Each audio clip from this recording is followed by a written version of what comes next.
រដ្ឋមន្ត្រីការបរទេសអាមេរិកសង្គ្រាមអ៊ីរ៉ាំងនឹងមិនអូសបន្លាយដល់រាប់ខែហើយគ្មានភាពចាំបាច់ត្រូវប្រើកងទ័ពជើងគោកប៉ារី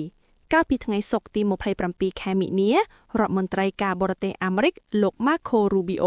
បាននិយាយថាសហរដ្ឋអាមេរិករំពឹងថាប្រតិបត្តិការយោធាប្រឆាំងអ៊ីរ៉ាំងនឹងបញ្ចប់ក្នុងពេលប៉ុន្មានសប្តាហ៍ទៀតពលគឺនឹងមិនអូសបន្លាយដល់រាប់ខែឡើយហើយទីក្រុង Washington អាចសម្រេចគោលដៅទាំងអស់របស់ខ្លួនដោយមិនចាំបាច់ត្រូវប្រើកងកម្លាំងជើងគោកនេះបើតាមការចេញផ្សាយដោយទីភ្នាក់ងារព័ត៌មាន Reuters ថ្លែងប្រាប់ក្រុមអ្នកសារព័ត៌មានក្រោយកិច្ចប្រជុំរដ្ឋមន្ត្រី G7 នៅប្រទេសបារាំងលោក Rubio បាននិយាយថាប្រតិបត្តិការកំពុងប្រព្រឹត្តទៅស្របតាមកាលវិភាគកំណត់ហើយរំពឹងថានឹងបិទបញ្ចប់ក្នុងពេលសមស្របមួយគឺរយៈពេលប៉ុន្មានសប្តាហ៍ទៀតមិនមែនប៉ុន្មានខែនោះទេ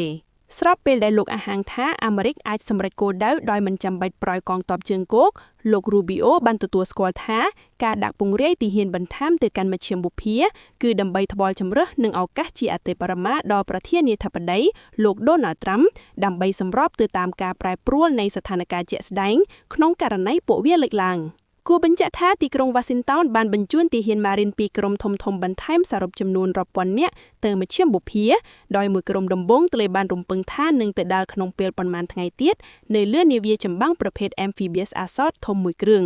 ក្រសួងការពារជាតិអាមេរិកក៏ត្រូវបានរំពឹងថានឹងបញ្ជូនក្រុមទាហានឆ័ត្រយួនពិសេសរាប់ពាន់នាក់ផងដែរការដាក់ពង្រាយនេះបានបង្កក្តីបារម្ភថាសង្គ្រាមដែលអាមេរិកនិងអ៊ីស្រាអែលដុតបញ្ឆេះឡើយកាលពីថ្ងៃទី28ខែកុម្ភៈតាមរយៈការវាយបន្ថែតាមផ្លូវអាកាសអាចប្រែក្លាយទៅជាសង្គ្រាមផ្លូវគោកដ៏អូសបន្លាយដោយដែលគ្រប់គ្នាធ្លាប់ឃើញនៅក្នុងតំបន់មជ្ឈមបូព៌ានាពេលកន្លងទៅ